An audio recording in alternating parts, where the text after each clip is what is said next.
നമസ്കാരം. ഇന്ത്യയിലെ ഏറ്റവും വലിയ ഓട്ടോമൊബൈൽ മാനുഫാക്ചർ ആയിട്ടുള്ള Maruti Suzuki India private limited അവരുടെ ജനപ്രിയമായ കുറേ മോഡലുകളിൽ കാര്യമായിട്ടുള്ളൊരു അപ്ഡേഷൻ കൊണ്ടുവരുന്നുണ്ട്. അതിനെക്കുറിച്ച് നമ്മളൊരു വീഡിയോ ചെയ്തിട്ടുമുണ്ടായിരുന്നു.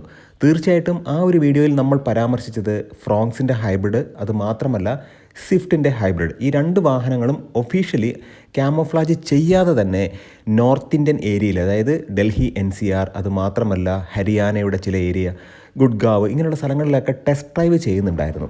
തീർച്ചയായിട്ടും അതൊരു പ്രതീക്ഷയാണ്. കാരണം മൈലേജ് എന്ന് പറയുന്ന വലിയൊരു ഒരു ടാർഗറ്റ് അച്ചീവ് ചെയ്യാൻ വേണ്ടിയിട്ട് ഇത്തരത്തിലുള്ള പുതിയ പുതിയ ഇന്നൊവേഷൻസ് കൊണ്ടുവരുമ്പോൾ അത് സാധാരണക്കാർക്ക് കൂടി അഫോർഡബിൾ ആയിട്ടുള്ള രീതിയിലേക്ക് കാര്യങ്ങൾ കൊണ്ടുവരാൻ കഴിവുള്ള ഒരു വാഹന നിർമ്മാതാവാണ് Maruti Suzuki India private limited എന്ന് പറയുന്നത്. ഇന്നത്തെ വ്ളോഗിലൂടെ നമ്മൾ ഡിസ്കസ് ചെയ്യാൻ പോകുന്നത് ഇതല്ല.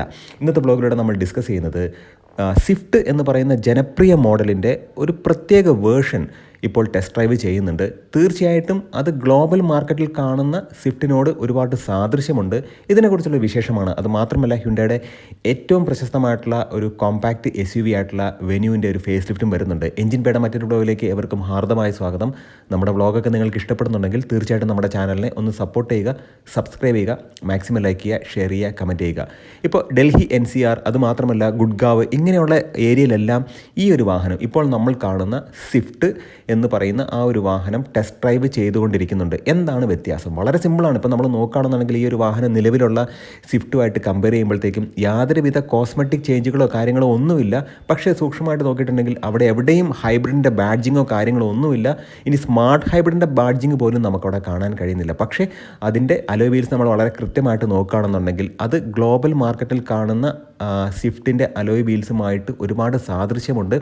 പ്രധാനമായിട്ടും എടുത്തു പറയേണ്ടത് ഈ വാഹനത്തിൻ്റെ ഫ്രണ്ടിൽ നിന്ന് നമ്മൾ നോക്കുമ്പോഴത്തേക്കും എഡാസിൻ്റെ പ്രൊവിഷൻസ് ഒക്കെ കാണുന്നുണ്ട്. തീർച്ചയായിട്ടും ചിലപ്പോൾ ഈ ഒരു വാഹനത്തെ ഒരു പ്രത്യേക എഡിഷൻ ആയിട്ടോ അല്ലെങ്കിൽ ഒരു വേരിയൻ്റ് ആയിട്ടോ ഇറക്കാൻ വേണ്ടിയിട്ടായിരിക്കും. ഇപ്പോൾ സ്വിഫ്റ്റിനകത്ത് CVT ട്രാൻസ്മിഷനുള്ള ഒരു വേരിയൻറ്റ് വരും എന്ന വാർത്തകളൊക്കെ ഈ സ്വിഫ്റ്റ് ഇറങ്ങുന്ന സമയത്തുണ്ടായെങ്കിലും AMT ട്രാൻസ്മിഷൻ അല്ലെങ്കിൽ AGS ട്രാൻസ്മിഷൻ വെച്ചിട്ടാണ് അവർ ആ ഒരു വാഹനത്തെ ഇൻട്രൊഡ്യൂസ് ചെയ്തത്. ഇത് പർട്ടിക്കുലർ ഒരു മോഡലായിട്ടോ അല്ലെങ്കിൽ ഒരു സ്പോർട്സ് എഡിഷനായിട്ടോ ഇറക്കാനുള്ള സാധ്യതയുണ്ട്. തീർച്ചയായിട്ടും ഇത് വളരെ പെപ്പി ആയിട്ടുള്ള ഒരു വാഹനമായിരിക്കും. എന്തുകൊണ്ടാണ് ഇത്തരത്തിലുള്ള ടെസ്റ്റ് ഡ്രൈവ് കാര്യങ്ങളൊക്കെ ചെയ്യുമ്പോഴത്തേക്കും നമ്മളതിനെ ഫോക്കസ് ചെയ്യുന്നത് എന്ന് ചോദിച്ചിട്ടുണ്ടെങ്കിൽ കൂടുതൽ അപ്ഡേഷൻസും, അതുമാത്രമല്ല സാധാരണക്കാർക്ക് അഫോർഡബിൾ ആയിട്ടുള്ള വാഹനങ്ങളൊക്കെ ഭാരത് മൊബിലിറ്റി ഗ്ലോബൽ എക്സ്പോ ഷോയിൽ കാണിക്കും എന്ന് പ്രതീക്ഷിച്ചെങ്കിലും അത്തരം വാഹനങ്ങളൊന്നും അവിടെ കാണിച്ചില്ല. അത് വളരെ കൃത്യമായ മാർക്കറ്റിംഗ് പ്ലാനിങ്ങിലൂടെയാണ് അവർ പോകുന്നത്. ജനപ്രിയ മോഡലിന് വേണ്ടി ആളുകൾക്ക് എപ്പോഴും ഒരു ആകാംക്ഷ ഉണ്ടായിരിക്കും. ആ ആകാംക്ഷ തന്നെയാണ് ഇവരുടെ മാർക്കറ്റിംഗ് സ്ട്രാറ്റജി എന്ന് പറയുന്നത്. എന്താണ് ആ ഒരു സർപ്രൈസ് എന്ന് റിവീൽ ആയി കഴിഞ്ഞാൽ പിന്നെ ജനത്തിന് യാതൊരുവിധ ആകാംക്ഷ അല്ലെങ്കിൽ എന്താണ് ഒരു ക്യൂരിയോസിറ്റി ഉണ്ടാവില്ല.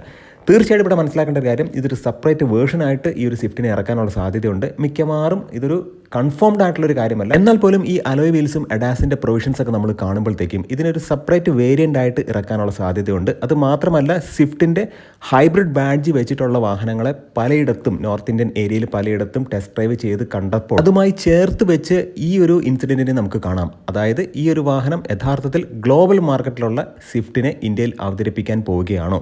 CVT ട്രാൻസ്മിഷനുള്ള കുറച്ചുകൂടെ പെപ്പി ആയിട്ടുള്ള ഒരു എഞ്ചിനുമായിട്ട് സ്വിഫ്റ്റ് വരുമോ? തീർച്ചയായിട്ടും ഒരു ക്വസ്റ്റ്യൻ മാർക്കാണ്. ഇതൊരു ഇൻഫർമേഷൻ മാത്രമാണ്. രണ്ടാമത്തെ കാര്യമെന്ന് പറയുന്നത് ഹ്യുണ്ടായുടെ ഏറ്റവും ഇമ്പോർട്ടൻ്റ് ആയിട്ടുള്ള ഒരു സെഗ്മെൻറ്റിൽ വരുന്ന ഒരു വാഹനമാണ് കോമ്പാക്റ്റ് സൈസിൽ വരുന്ന കോമ്പാക്റ്റ് SUV കാറ്റഗറിയിൽ വരുന്ന വെന്യൂ.